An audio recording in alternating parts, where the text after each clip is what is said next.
Okay, so we are inside of this absolutely enormous, beautiful warehouse that houses Brinkley manufacturing for Brinkley RVs. And this is super cool because this is what I would consider to be kind of a new emerging brand, right? A lot of people aren't familiar with this brand. A lot of people may have seen videos on it, but there's so much more that goes into these units from just an evolutionary perspective, what they've done, how they've done things differently. And we have a really unique opportunity here to kind of see some of this in person and take a tour of their factory while it's kind of in a slower moment, right? Most people have gone home for the day and we have a quieter environment to work in. So in front of me, I have Nick and I have Mike, and Director of Operations, Yep.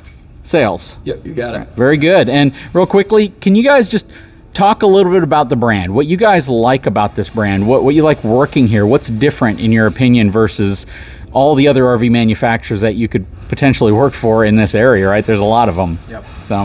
So for me, like the thing that comes to mind real quick is like we have a schedule. We got to go off of a schedule. But let's say we're at 3 a day and we want to go to 4 a day. If we feel like the plant's not ready for it, the people aren't ready for it, we'll stay at 3 a day. There's nobody, Wall Street's not pushing us to go to 4 a day. And we're completely okay with staying at 3 a day.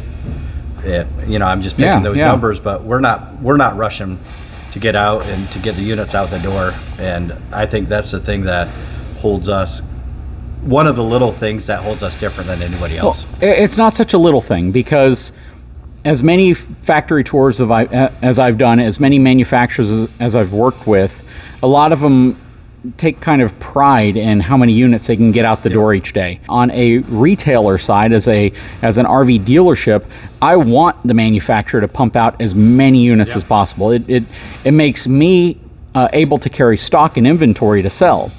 But from a consumer side, when they get that stock and inventory and they start experiencing problems, they start having issues, the recurring theme that often enters people's minds is if it stayed a little bit longer on that assembly line, would they have caught problems? Would they have been able to do a better job? Would there have been less pressure on the employees on that assembly line to do work that was of a higher quality nature? Because you're focusing on craftsmanship as opposed to numbers.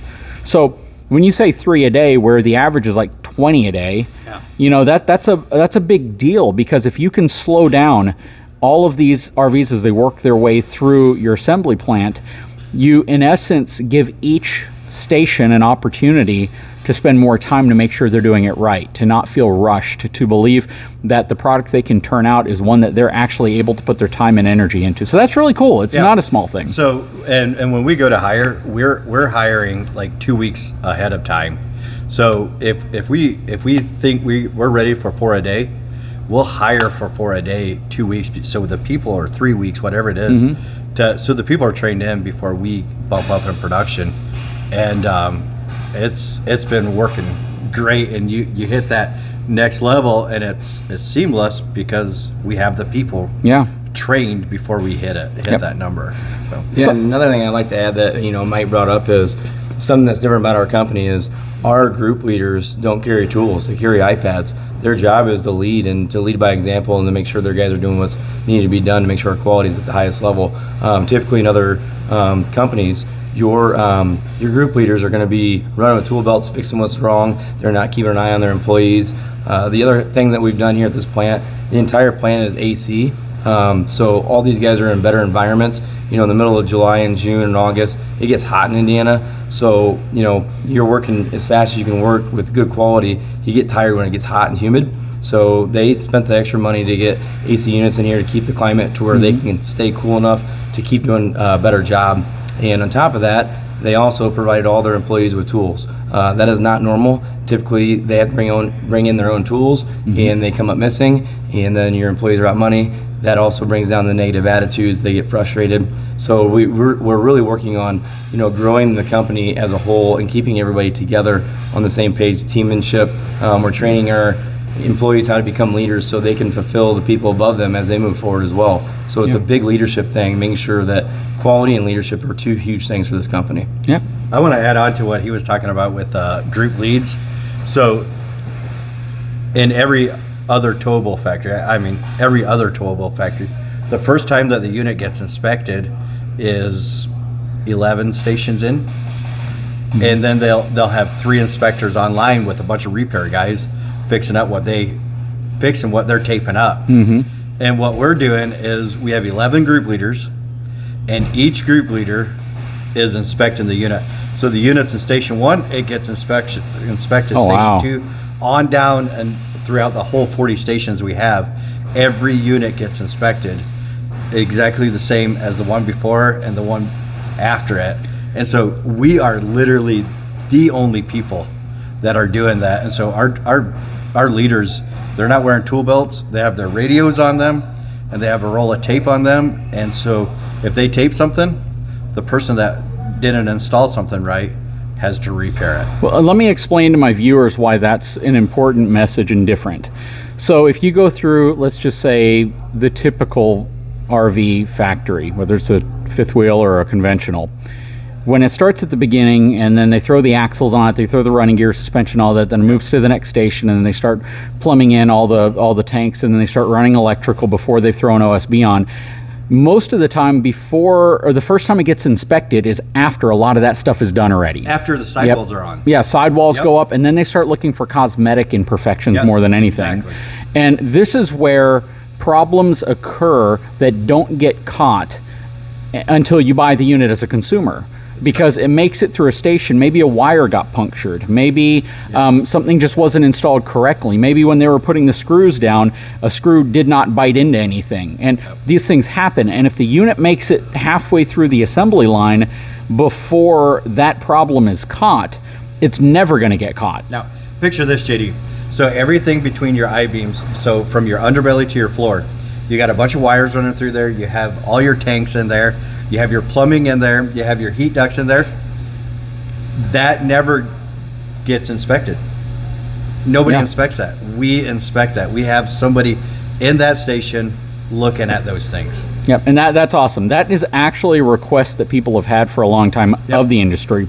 It's why can't we get inspections and fixes to occur at each station, as opposed to running a unit down several stations to where everything is covered up, and then by the time a problem exists, you've already towed it to your first RV campground. Yep. Now that is really cool. But I know everyone's wanting to see what's going on in here, so we're going to tour this facility. What I wanted to do, and the purpose of this first video, was really get an idea of a few things. The first one is again the Brinkley difference. What makes your brand different? And you've expressed a lot of that right here. The end consumer will never know what you guys do in the assembly process. They will never know unless you tell them, of course.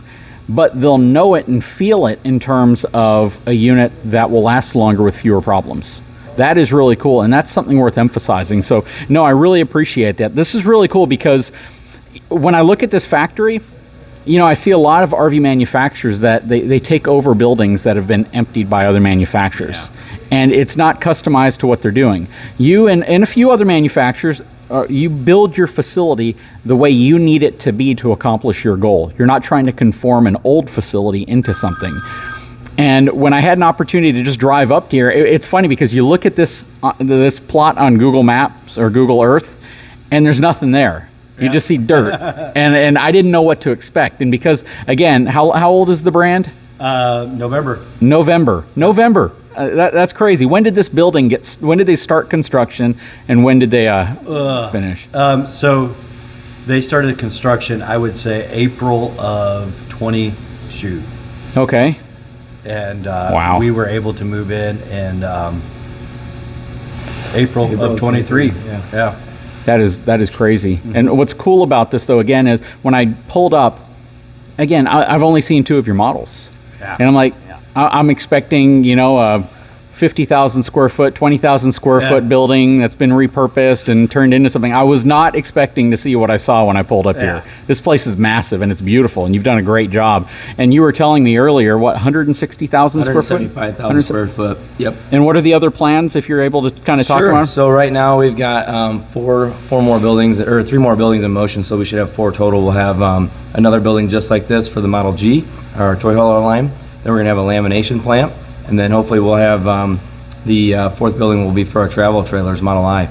That is very, very cool. Model I, did you just give me a sneak peek into something that's coming soon that I don't even know about yet? Yeah. You got it. That's really cool. I'm going to have to come back for that whenever you start producing that product. We're excited about that one. Well, that is really cool. Well, guys, this video is going to be all about that because you guys have done a really, really good job. I'm so excited to see the rest of this facility, but it was really important to even understand why the brand exists. That's a big part of it. I know that the owners of the company are pioneers in the RV industry, and they've worked for manufacturers that have become industry monsters, and sometimes that can be limiting in some ways. And from what I've heard and the stories I've heard is they branched off to do something that was unique and different, and they wanted to change the industry a bit. Yep. Right, so that's really cool. Well, guys, let's get ready to I guess go up to a mezzanine. We're going to overlook everything, and we're going to shoot some content and talk about the assembly process of these Brinkley RVs. Anyways, if you haven't had a chance, now would be a perfect time to subscribe to the channel. Give me a thumbs up. We'll talk to you again very soon.